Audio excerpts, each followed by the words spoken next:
श्रीलंकाई जनता को वहाँ की किसी भी सरकार पर भरोसा नहीं है। और उसके साथ ही उन्होंने ये भी बता दिया है कि जिस तरह की वहाँ पे व्यवस्था चल रही है, जिस व्यवस्था में मात्र अमीरों को जगह दी जाती रही है और गरीबों के लिए वहाँ कभी सोचा नहीं गया, उसको अब जनता स्वीकार नहीं कर रही है। और इसलिए वहाँ की जनता ने जो पार्टी पावर में है बस उन्हीं का रेजिग्नेशन नहीं मांगा है, बस जो पार्टी अपोजिशन में है उनका भी उन्होंने रेजिग्नेशन मांगा है। जिसका मतलब ये है कि वहाँ का जो पार्लियामेंट्री ढांचा है उस पर वहाँ की जनता को भरोसा नहीं रह गया है। इसका सीधा सीधा आप ये एक पार्लियामेंट में दिए गए इनके मिनिस्टर के बयान से आप समझ सकते हैं कि किस तरह से अब जनता का जो व्यापक मुद्दा है, जो उनकी मांगे हैं कि संपत्ति जो बेची जा रही है और जितना भी उन पे लोन सारा चीज़ ले लिया गया है वहाँ के अमीरों को मुनाफा पहुँचाने के लिए, वो लोन के कारण उनको जनता को दिक्कत हो रही है और वो जो दिक्कत अब वो जनता उठाने को तैयार नहीं है और उसके कारण जनता का ये बड़ा व्यापक जनसैलाब उठा और उन्होंने विरोध करते हुए पूरे पार्लियामेंट का रेजिग्नेशन मांगा।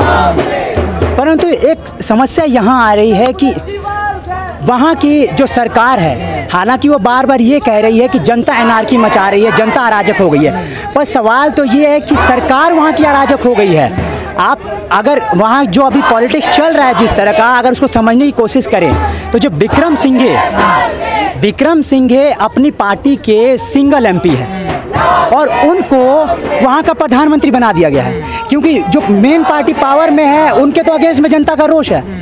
लेकिन क्योंकि वो अपना कोई प्रधानमंत्री नहीं बना सकते हैं, प्रेसिडेंट भाग चुके हैं, तो इस स्थिति में उन्होंने सोचा कि हम अपोजिशन गवर्नमेंट से किसी को उठा के बिठाएं। पर ये बेहद शर्म की बात है कि एक ऐसे व्यक्ति को आपने प्रधानमंत्री बनाया जिसके ऊपर जनता का कोई मैंडेट ही नहीं है। वो अपनी पार्टी का सिंगल आदमी, सिंगल एमपी है, वो प्रधानमंत्री है, वो जनता को अब रूल करेगा और हो सकता है आने वाले समय में वो प्रेसिडेंट भी बना दिया जाए। श्रीलंकन जनता को नेताओं पर विश्वास नहीं है, तो क्या रास्ता निकलेगा वहाँ पर? श्रीलंका की जनता, हम लोग का ये मानना है कि श्रीलंका में वहाँ का पीपल्स असेंबली बनना चाहिए, वहाँ की जनता की असेंबली बनना चाहिए, गांव में, शहर में, अलग अलग जगह पे, कि जनता मेन चीज़ें डिसाइड करे। जो एग्जीक्यूटिव पावर है, जो मेन डिसीजन मेकर है, वो जनता होनी चाहिए और पार्लियामेंट खाली रिप्रेजेंटेटिव बॉडी होनी चाहिए, पार्लियामेंट खाली उनका प्रतिनिधित्व करे। अगर पार्लियामेंट में जो रिप्रेजेंटेटिव जा रहा है जनता असेंबली से, अगर वो जनता की बात रखते हुए नहीं दिख रहा है, तो जनता असेंबली के पास ये पावर होना चाहिए कि जनता असेंबली उन सारे जो रिप्रेजेंटेटिव है उनको बर्खास्त कर दे उनके पोस्ट से, और ये जनता असेंबली के थ्रू ही हो सकता है। अगर जनता की मांगों के हिसाब से हम सोचेंगे तो हमें यही करना पड़ेगा, हमें विकल्प ढूंढना पड़ेगा। सरकार की नीतियों से इतना कर्ज हो गया ना, श्रीलंका को उतरना बड़ा मुश्किल है। सरकार की नीतियों से कर्ज हुआ है, सरकार ने कर्ज लिया है देश के अमीरों को मुनाफा पहुंचाने के लिए, ये सीधा सीधा है। आईएमएफ भी फंड कर रहा है, आईएमएफ के फंड भी करने के पीछे कारण है कि जाहिर सी बात है आईएमएफ में कॉर्पोरेट का पैसा लगा हुआ है और वो कॉर्पोरेट हर जगह अपना बिजनेस फैलाना चाह रहे हैं ताकि ज़्यादा से ज़्यादा अपना मुनाफा बढ़ा सके। तो उस स्थिति में हमारे जो मांग है कि जो श्रीलंका की जनता लड़ रही है वहाँ खाने पीने के सामान के लिए, फ्यूल के लिए, एसेंशियल कमोडिटी के लिए, हमारी उसके लिए यही मांग है कि वहाँ का जो कॉर्पोरेट घराना है उन सबकी संपत्ति जब्त की जाए और जो उन सारी संपत्ति जब्त करके उसको जनता के लिए एसेंशियल कमोडिटी के खरीदने के लिए लगाया जाए। और आईएमएफ में क्योंकि उसी कॉर्पोरेट जो जनता का पैसा लूटती है, जनता का लूटा हुआ पैसा ही कॉर्पोरेट के माध्यम से आईएमएफ में जमा है। बड़ी पहल करी है, देखिए आगे बढ़ के सहयोग करने का भारत लोन देना चाह रहा है, किस तरह की मदद करना चाह रहा है, ये अच्छी बात है कि भारत मदद करना चाह रहा है, परंतु क्या जनता जो है खाद्य सामग्री भेज रहा है, एकदम इसमें भारत का एकदम भारत ने अच्छा रुख इस पर अख्तियार किया है। पर समस्या ये है कि क्या श्रीलंका में जो स्थिति है, क्या वो पुनः स्थिति को ही बनाए रखने वाली बात है जिसमें फिर से एक इंटरिम गवर्नमेंट बनेगी, इंटरिम गवर्नमेंट के बाद उसी तरह का जो प्रेसिडेंशियल इलेक्शन होगा, प्राइम मिनिस्टर बनेगा, कि उसमें जनता का वॉइस ना ही पार्लियामेंट में लिया जा रहा है ना ही जनता से पूछा जा रहा है कुछ। पार्लियामेंट में मिनिस्टर बैठते हैं, वो कहते हैं कि हम एक ऐसा प्रधानमंत्री चुनते हैं जो गवर्नमेंट पावर में है और जो अपोजिशन में है, दोनों को एक्सेप्टेबल हो। अब यहाँ बहुत ही अजीब सी बात है, आप जो पार्टी पावर में है, जो अपोजिशन में, उनके एक्सेप्टेबिलिटी की तो बात कर लें, कि जनता की एक्सेप्टेबिलिटी की बात कौन करेगा? आपने जनता से तो पूछा ही नहीं। जनता आ गई है आपके यहाँ और जनता कुछ कहना चाह रही है, आप जनता से नहीं पूछेंगे कि कौन प्रेसिडेंट बनेगा, कौन प्रधानमंत्री बनेगा। आप अपने में जो देश के अमीर जो हैं और वहाँ के जो अलग अलग पॉलिटिकल पार्टीज हैं, ग्रुप हैं, ऊपर से आईएमएफ है, वो लोग डिसाइड कर रहे हैं कि उनका प्रेसिडेंट कौन बनेगा। ये जनता का मैंडेट नहीं है, जनता कुछ और चाह रही है। लेकिन लोग ये कह रहे हैं कि भारत की स्थिति श्रीलंका वाले होने वाली है, तो फिर भारत किस तरह की मदद करे उनको?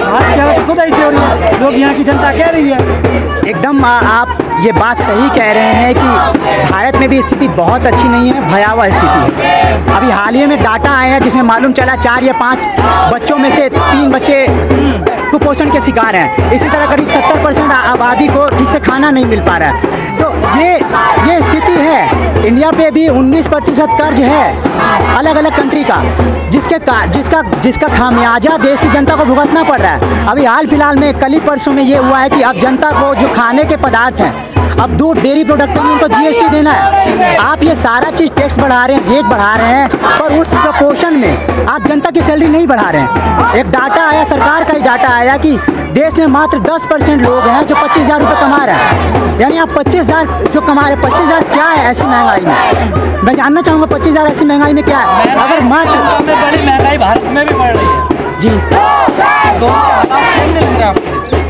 बहुत ज़्यादा मुझे अंतर दिख नहीं रहा यहाँ पे। 19% कर्ज यहाँ पे भी है, वहाँ पे 29% कर्ज है। 29% जाहिर सी बात है, श्रीलंका छोटी इकॉनमी है, इंडिया बड़ी इकॉनमी है, तो संभावना है कि यहाँ पे उस चीज़ को थोड़ा सा डाउन करने की भी कोशिश की जाएगी। पर देखते हैं क्या क्या संभावनाएं बढ़ती है। जनता में रोष तो है, जनता में डिसकंटेंट तो है। धर्म के नाम पर राजनीति हो रही है श्रीलंका में होता है। ये देखिए, श्रीलंका में जो पुरानी पार्टी रही है, उन्होंने सिंगली और तमिल का वो जो एथनिक, आप इस तरह की राजनीति आप अगर ये कहें कि खाली इंडिया में चलता रहा है तो वो नहीं है। वो पूरी जो दुनिया में अलग अलग जो पार्टी हैं, जो जाहिर सी बात है, आप जो जनता के जो मुद्दे हैं, वो मुद्दे हैं उनकी आर्थिक स्थिति से रिलेटेड, इलाज से रिलेटेड हो गया, नौकरी हो गया, खाना हो गया, बच्चों की पढ़ाई हो गया। अगर कोई पार्टी जो है, जो सरकार में है, जो पावर में है, अगर उनके हित में ही नहीं है जनता को सुविधाएं देना, उनके हित में है जो उनकी पार्टी को फंड दे रहा है, यानी कि जो उनको पैसा दे रहा है पार्टी चुनाव लड़ने के लिए, उनका मुनाफा बनाना। अगर जाहिर सी बात है, अगर आप कुछ लोगों का मुनाफा बनाएंगे तो उस स्थिति में बहुसंख्यक लोगों का जो घाटा होगा, तो उस घाटे को वो घाटा सामने ना आ पाए, जनता का गुस्सा सामने ना आ पाए, ये बात सामने ना आ पाए कि जनता परेशान है, उसको कैसे छुपाएंगे? तो उसको छुपाने के लिए आप जाति धर्म के झगड़े आप सामने लेके आते हैं कि जो अंबानी अडानी जो पैसा लूट रहे हैं देश की जनता से।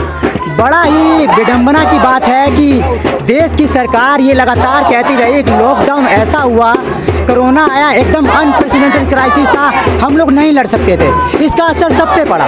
ठीक है भैया, सब पे पड़ा, लेकिन बहुसंख्यक गरीबों की नौकरियां गई, उनकी सैलरी आधी हुई, ठीक है, ज़्यादा काम करके कम पैसा किया गया। पर उसी देश में जहां लोगों की नौकरियां गई, सैलरी आधी हुई, उसी देश में अंबानी जैसा आदमी अपना 2 लाख करोड़ का कर्जा माफ़ कर लिया। अडानी नाम का एक पूंजीपति एशिया का नंबर 1 अमीर आदमी बन गया, 100 नए अरबपति बन गए उसी देश में, जिस देश में बदहाली बढ़ रही थी, भुखमरी बढ़ रही थी, बेरोजगारी बढ़ रही थी।